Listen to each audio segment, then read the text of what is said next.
Hi there and welcome to Real Talk Fitness with ANPT. I'm your host, Ashley Cummins. Today's episode is more informative. In a fast-paced world, we do not stop. We have all seen and heard about breathwork, but what actually is it?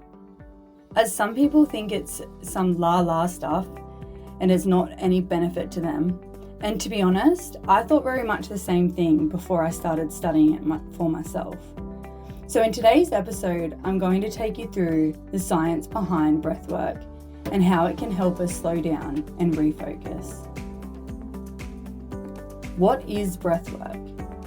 Intentional controlled breathing patterns to influence and calm your nervous system, emotions, mental state, physical performance. Yes, this one shocked me too. For all you high achieving athletes out there, it can benefit you too. Recovery and stress levels. Breathwork is the fastest way to change the body and mind and get them feeling the same in real life. The purpose of breathwork is to regulate the nervous system, reduce stress, anxiety, help with overstimulation and that fight or flight mode. It helps bring the body back to calmness, safety, balance, and help with recovery. Why does breathing matter? Breathing is automatic for the body, right? And it is also something we can consciously control. And that is what makes breathwork so unique. Your breathing directly affects your heart rate, blood pressure, stress hormones, oxygen delivery, brain activity, and our emotional state. The fascinating part is the connection with our nervous system. This is one thing I was always wondered about first. Like, what is our nervous system and how does controlling our breathing help this? We have sympathetic and parasympathetic nervous system. So our sympathetic nervous system is our fight or flight, and our parasympathetic is our rest and digest. Sympathetic nervous system is responsible for activating when we're in a state of stress. And this usually happens in modern life when we're rushing, feeling anxious, overtraining, poor sleep, and feeling of emotional overwhelm. The symptoms that display when we're in this sympathetic nervous system is constant tension in the body, poor digestion, fatigue, brain fog, shallow breathing, irritability, and faster heart rate. Now, our parasympathetic nervous system is responsible for recovery. So it's when our body feels safe, relaxed, and you'll find when you're like this, you have more slow and controlled breathing. When we're in this state, we find our body calmer. We have improved digestion, improved sleep, and emotional relaxation. A fun fact that I found quite interesting is your breathing changes depending on how you feel. So if you're feeling stressed and anxious, your breathing becomes shallow, rapid, and you start breathing through your mouth. When you're calm, your breathing is slow, through your nose and controlled. But the most dumbfounding part is in our modern world, our bodies can no longer tell the difference between real dangers. So back in the Stone Ages, the threats that put our body into that sympathetic nervous system were fighting for our life. So now our body responds the same as it would back then when we're running, say, from a predator. It responds the same to our emails, our workload, our stress. So it brings me to why breathwork helps reduce anxiety, helps emotional regulation, also improves better focus, reduces overwhelm, and helps create mindfulness. Modern society creates chronic stress, which puts our body into, as I spoke about before, that sympathetic nervous system.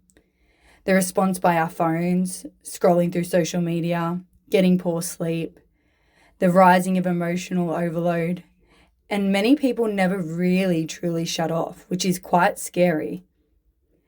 But the one cool part of breathwork is that it can help athletic performance. Thinking is like I did, how is this possible? But it helps improve endurance, better pacing, helps your nervous system recover, So improved breathing efficiency can also help stress management. Other physical benefits that people are not aware of with breathwork, it helps lower your heart rate, improve recovery, and reduce your muscle tension. Breathwork can link to emotional reduction by pausing, becoming aware instead of instantly reacting to what's going on around us. People that have been through trauma or high stress often hold their breath, stay tensed all the time, and they chest breathe, which is often referred to as shallow breathing. A question that I want to answer that you're probably thinking, can breathwork feel hard? Now, many people struggle with stillness and silence, as this feels uncomfortable and unknown. Slowing down often exposes weaknesses or stress, and breathwork often draws attention to the racing mind without life's distractions. Breathwork can often reveal how dysregulated we are with our own body and mind. Think of breathwork like training. We lift weights, we are training our muscles to get stronger. By doing breathwork regularly, you're training your nervous system. Breathwork retrains reactivation, resilience, control, and awareness. Now it leads me to my favourite part, the science behind breathwork. Slow exhales stimulate the vagus nerve. Probably thinking exactly what I was. What is the vagus nerve? It's the main nerve that connects your brain to your body. It controls your heart rate, digestion, stress response, and relaxation. Another fun fact, we share the same nerve as all animals. And the most interesting part is this nerve can store trauma. So when we've had trauma and the way our body responds, it stores it. By stimulating the vagus nerve, it helps calm the body and reduce stress response. Nasal breathing through your nose filters the air and the pollution and helps oxygen exchange. It helps slow the breathing down. Breath holds in breathwork can improve your CO2 tolerance, so the byproduct we breathe out.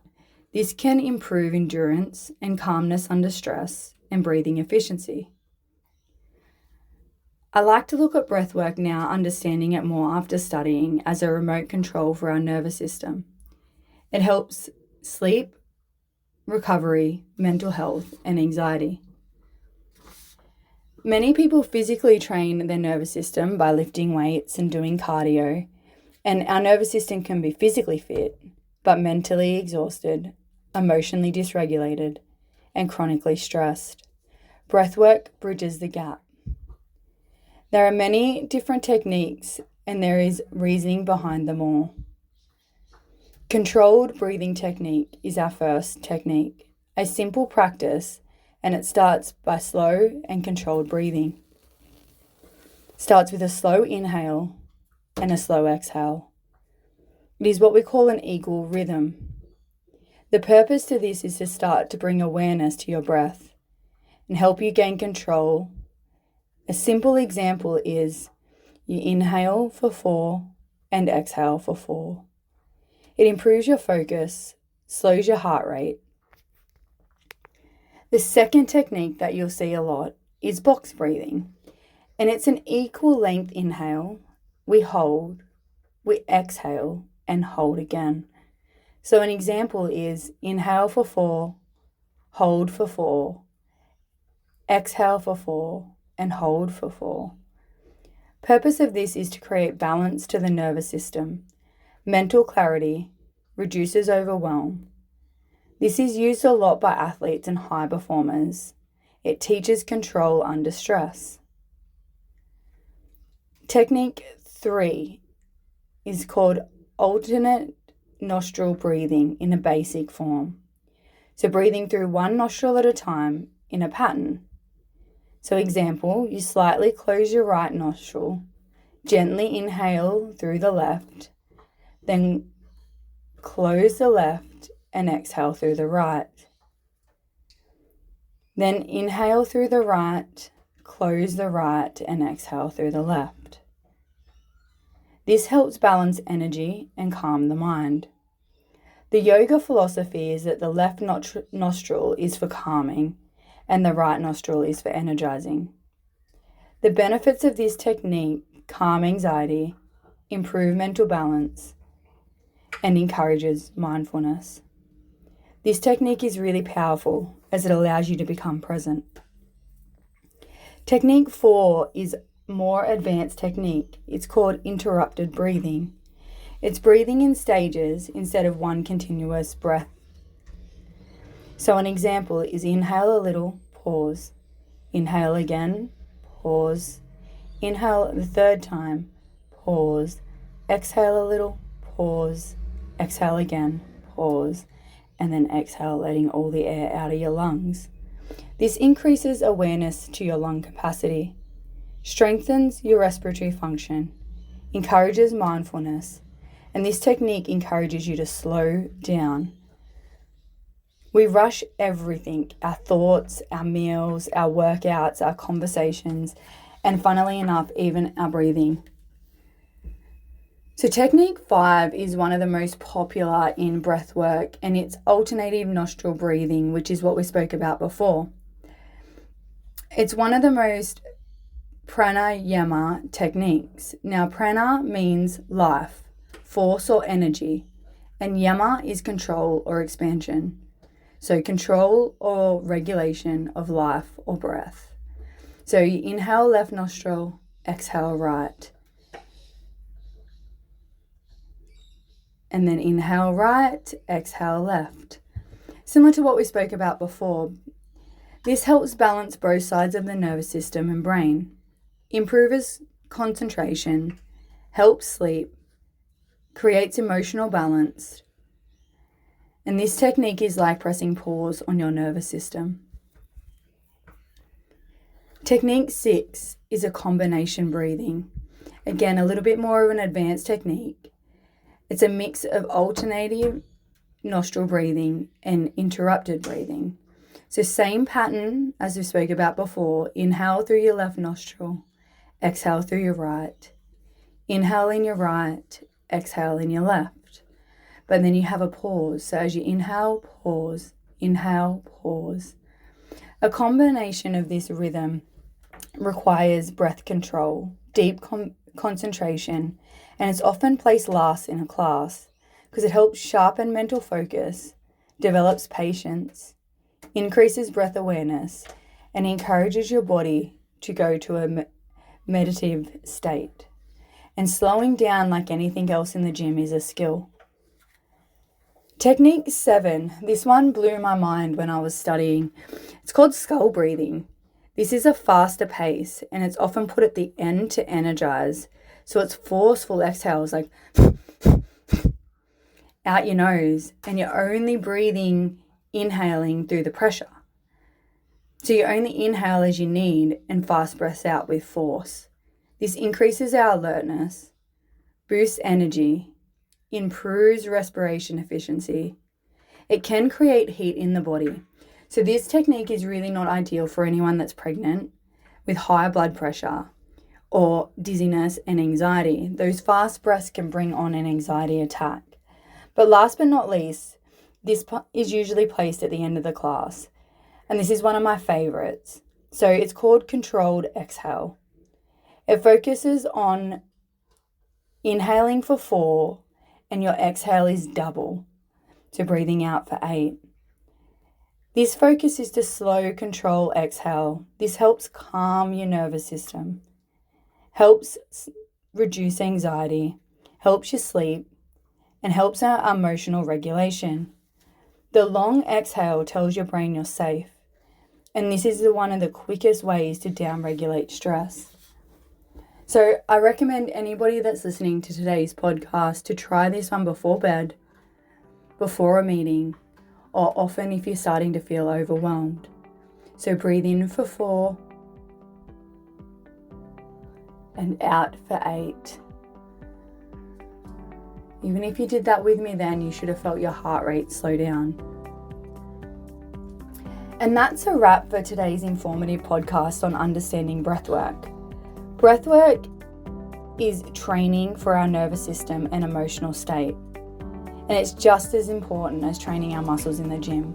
Now, when I first started studying this, I thought, oh my God, so Pilates isn't for me, yoga is not for me. But once I really understood the benefits and what it's actually trying to achieve, it really helped me create awareness to how dysregulated my nervous system actually is. The way most classes are designed, so if you can take away anything, it's to create awareness, control, bring your focus back to your breaths, nervous system balance, try and gain deeper concentration, activation, and then relax and recovery. I hope you took a lot away from this. In just simple ways, we can become more present and controlled in our emotional state and help our body in such a fast-paced world. And until next time, keep it real.